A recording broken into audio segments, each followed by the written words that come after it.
Welcome to Bitrate. Here's what you missed last week in the news. Oh wait, don't forget to hit that like and subscribe. Thanks.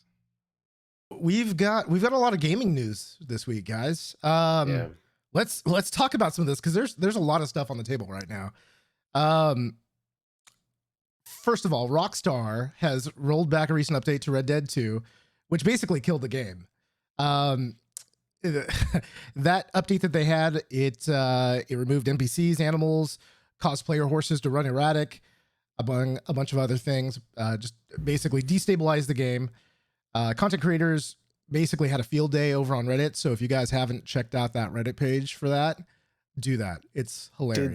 Did they bring look at my horse is a did they bring that meme back? That's what I thought when I was seeing all the horse glitches. You're gonna have to jump into Reddit to find out, man. But right. Yeah, like so Rockstar rolled that back, so the game should be back to normal now, at least for now. Other news: Tony Hawk is renaming a decades-old trick, currently known as the Mute Air, after the skater that created it, Chris Weddle. Chris is a deaf skater, and the origin of the name was basically just to take on his disability. So Hawk is attempting to help Weddle take back the name, which is pretty cool, I think. I mean, you don't hear that happening too often, so the trick will now be known throughout the games, at least, as the Weddle grab. So I like it. Personally, I'm looking forward to that remake. I love Tony Hawk Pro Skater. Oh, so. Dude. I wonder if there's gonna be like a open multiplayer mode where the three of us can go in and like skate the same park, and that would be awesome, dude. Well, I mean, there was like a versus, wasn't there? Like way back when, like horse. Didn't they have horse in that game? Yes, they did. Yeah. So I mean, that'd be cool. I guess the biggest news that's been happening over the last 2 days is in a big like FU to Apple and Google, Epic and Fortnite. They've done some stuff, and let's we're gonna unpack that real quick. So for those of you guys that aren't aware, the App Store and the Apple App Store, the Google Play Store, when Fortnite tried to come in, basically those app stores charge upwards of 30% for downloads, and what that means is, like, if you were playing the game, if you were buying stuff, then those stores were taking a 30% cut. And a lot of developers don't like that. They don't feel like that's fair. So Epic decided what it was going to do is it was going to say basically F you guys, and they devalued its own currency, so its own in-game V-Bucks that you buy. And what they did was, if you were, I mean, all across the board, instead of $9.99 for 1,000 V-Bucks, they lowered it to $7.99, right? So if you're playing on mobile and you're using one of those platforms, you're using either Apple or Google, a couple of days ago when you logged in, if you were going to try to buy V-Bucks, you could do it two ways. You could either go direct payment directly through Epic, and the price was $7.99, or if you wanted to go through the app store that you were using, it was $9.99. So it was like a big FU. In turn, both Apple and Google basically they banned the app from the App Store for violating terms of service. And then Epic went through, and before they filed a civil litigation suit against both companies, they basically clapped back with a parody of an old Apple ad from 1984, like the very, very first like Mac ad. And it was amazing.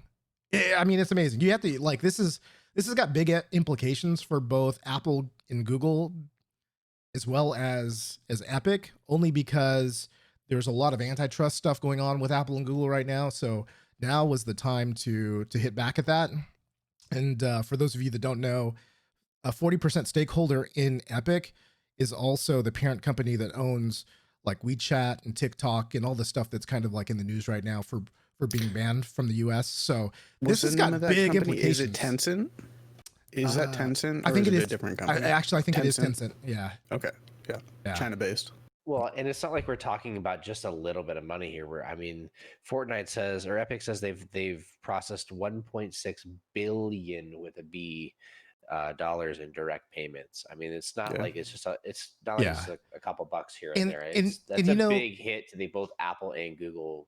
Well, and they don't say like how much they've processed on mobile, but I mean, this is essentially like the biggest game in the world, right? They're gonna try to throw their weight around a little bit.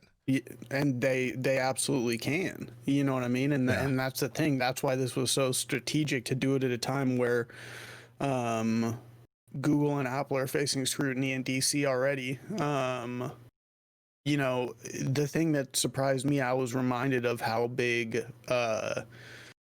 Fortnite is. My 6-year-old, about to be 7 nephew in his first grade class, one of his homework assignments was to color in one of the you guys remember one of the original women heroes, the soldier one that's like carrying an assault rifle? He colored in like a knockoff of that, and he's like, this is from Fortnite. And I was like, oh, why'd you do that? He's like, it was for homework. I was like, it's big. You know what I mean? He's a 6-year-old. Like, everybody knows Fortnite, and even as someone who doesn't play it anymore, like I think it's awesome, dude. They did it with a rebel yell. It was I don't know, dude. The strategery was high with that. Viva la revolution. Let's see. In other news, the Fall Guys devs are thanking fans for their patience during the launch week struggles.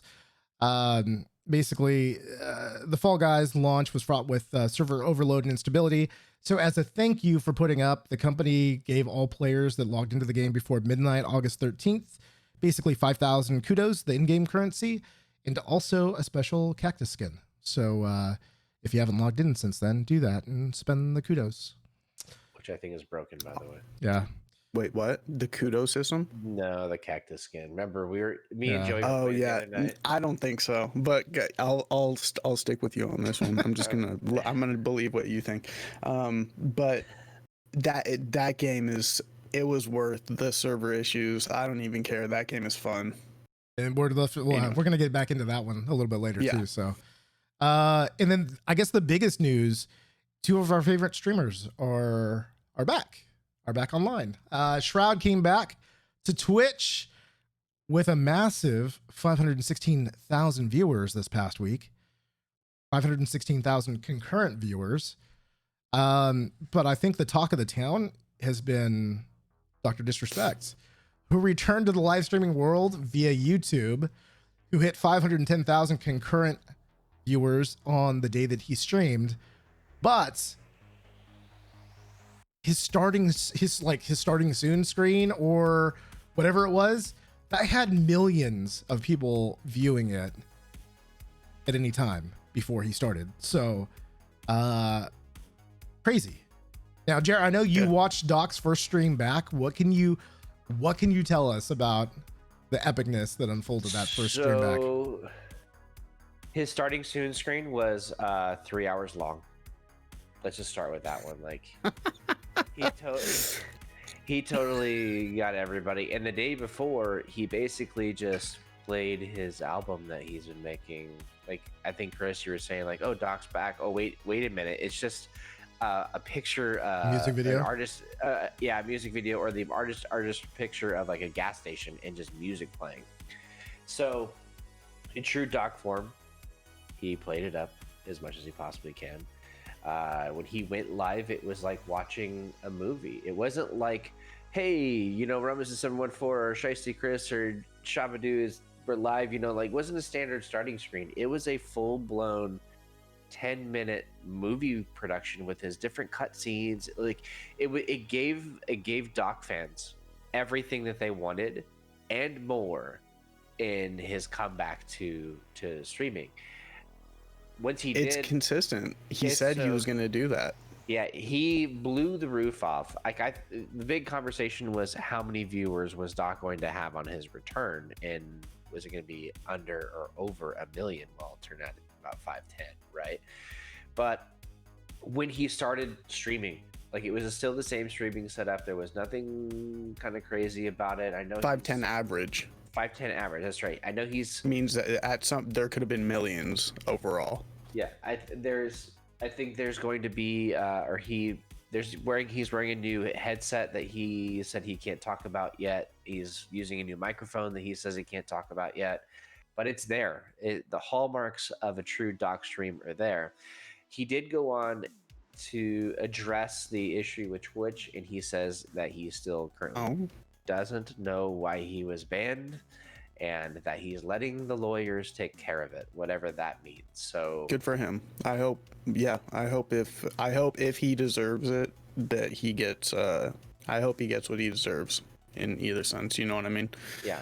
I mean, there's millions of dollars on the table here. I mean, we did discuss it in length in previous podcasts about how much money was kind of at stake here, but I think that he's probably going to try to go for the Grand Slam, and good for him.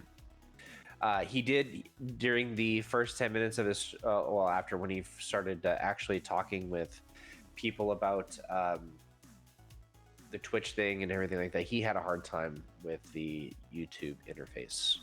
So we've also talked about which one is better, Twitch or YouTube, and so on and so forth. It seems people who are making the jump over to YouTube find it a little bit cumbersome. So hopefully YouTube will rise to the occasion now that they have the biggest name, and redo their UI and make it more streamer friendly. Hopefully. So they will. Twitch took a lot from the good things from Mixer and started to integrate them into Twitch, and then now the Mixer streamers are back on Twitch. Let's not forget about Ninja with his measly 70K average viewers his first day back on Twitch.